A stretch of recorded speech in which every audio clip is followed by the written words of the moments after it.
Dragi moji gledatelji, u današnjoj temi ću vam preporučiti jedan od onih izvanrednih čajeva koji bi lako mogao pomoći svima vama ukoliko imate problema sa alergijama na potpuno prirodan način.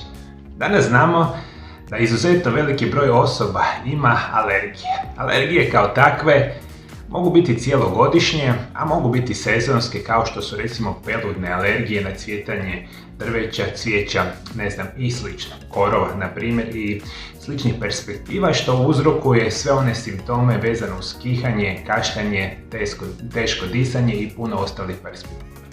Kao uvijek tražimo prirodne načine koje nam mogu pomoći i u današnjoj emisiji ću vam preporučiti jednu specijalnu biljku i na kraju ću vam reći specijalni čaj kako ćete ga praviti, pa ukoliko patite od alergija, redovitim korištenjem ovoga napitka možete si pomoći. Biljka koja će vam pomoći naziva se kopriva. Postoje dvije vrste najučestalijih kopriva koje se danas koriste.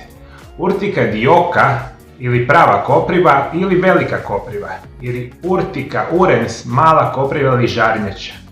Mala kopriva naraste najviše do 50 cm. Riječ je o jednogodišnjoj biljci, a velika kopriva je dvogodišnja biljka koja može narasti do 150 cm.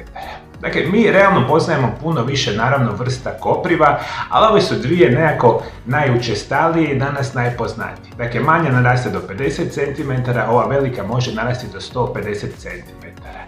Listovi koprive se beru od svibnja do kolovoza, te ih je nakon branja potrebno osušiti na zraku. Svi nadzemni dijelovi koprive koriste se u zdravstvene svrhe. I ono što danas mi možemo reći, kada koristimo samu koprivu, ona ima izvanredni broj specijalnih nutrijenata u njoj koji nama mogu pomoći značajnom poboljšavanju našeg zdravlja. I ne pomaže samo kod alergije, nego kod puno još drugih perspektiva. Ono što možemo reći, najvažniji nutrijenti u koprivi su histamin, acetilkolin, serotonin, leukotrijeni, mravlja kiselina. Kopriva sadrži znatnu količinu mineralnih tvari, prvenstveno željezo, klorofil i enzimi. Ljekovita svojstva također u koprivi su vitamin A, vitamin C, B, kalcij, magnezij, fosfor, kalij i natrij, sve esencijalne masne kiseline koje djeluju izuzetno antioksidativno i mogu značajno pomoći našemu zdravlju. I puno toga mi imamo u samo jednoj koprivi koja se poznaje praktično od davnina. Ono što mi znamo kada dodirnemo koprivu, imamo onaj osjećaj samoga pečenja. Zašto kopriva peče? Prije svega jer sadrži brojne kemikalije kao što su serotonin, histamin i acetilkolin, od kojih neke mogu biti vrlo iritantne.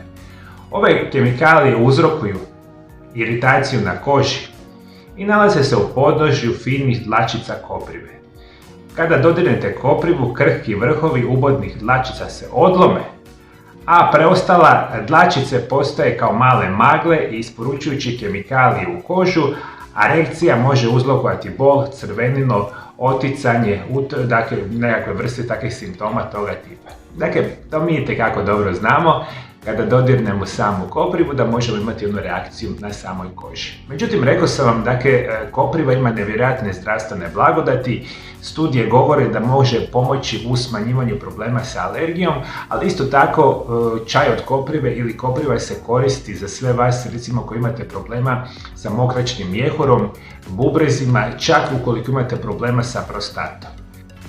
Istraživanja navode da kopriva promovira čak laktaciju, stimulira rast kose, pomaže u kontroli šećera u krvi u bolesnika sa dijabetesom, smanjuje krvarenje povezano sa gingivitisom, djeluje kao prirodni diuretik, sprječava proljev i zatvor, čak je izvanredan recimo kopriva za prirodno liječenje hemoroida, kontrolu recimo hormona.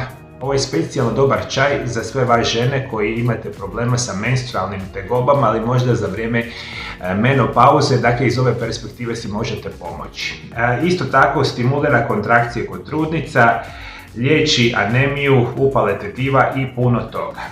Proizvodnja histamina u tijelu stvara nuspojave povezane sa alergijama, a možemo reći da protuupalne osobine koprive utječu na mnoge brojne receptore i enzime u alergijskim reakcijama, sprečavajući uopće alergije da se same jave. Dakle, ono što možemo danas znati, redovito konzumirajući preparate od Bajsi koprive, i zapravo to je današnja misija i najbitnija, da pomažete smanjiti simptome same alergije. Kako ćete praviti čaj od koprive? Pravite ga na jednostavan način. 2 do vrha pune čajne žličice suhih listova koprive prelijemo sa 250 ml kipuće vode. Kuhate 5 minuta i onda odsjedite i čaj se pije dok je mlak u manjim gutljevima ujutro i navečer po jednu, šalicu. Ajde, hoćete mi ovo, dragi moji gledatelji, shvatiti. Dakle, mi kada koristimo čaj od koprive, najčešće ćemo ga koristiti kao suhi listovi. Vi možete čaj od koprive piti 2 puta dnevno bez problema, i ujutro i navečer, na ovaj način kao što sam rekao. Ono što ću vam još preporučiti, recimo u taj čaj slobodno smijete dodati malo limuna i 1 žličicu meda ukoliko nemate samih dijabetes. I onda imamo u čaju, čaj od koprive, imamo limun, imamo med i ova vrsta čaja je već izuzetno zdrava. Što istraživanja govore, ukoliko imate alergije, bez problema bi mogli ovaj čaj piti u intervalima od 4 do 6 tjedana. Čak ujutro i navečer po jednu šalicu, recimo 200 do 250 ml, i u velikom broju slučajeva ovo je još jedan izvanredan način prirodne pomoći kod samih alergija. Kako vi, moji dragi gledatelji, liječite vaše alergije, da li imate kakve prirodne savjete, komentirajte dolje ispod video zapisa. Koji su još izvanredni načini prirodnog smanjivanja i uklanjanja alergija bez ijedne nuspojave? To možete saznati u ovom video zapisu pored mene, ukoliko vas interesira, naravno pogledajte. Hvala lijepo što me pratite me i dalje. Do druge emisije. Lijep i ugodan pozdrav.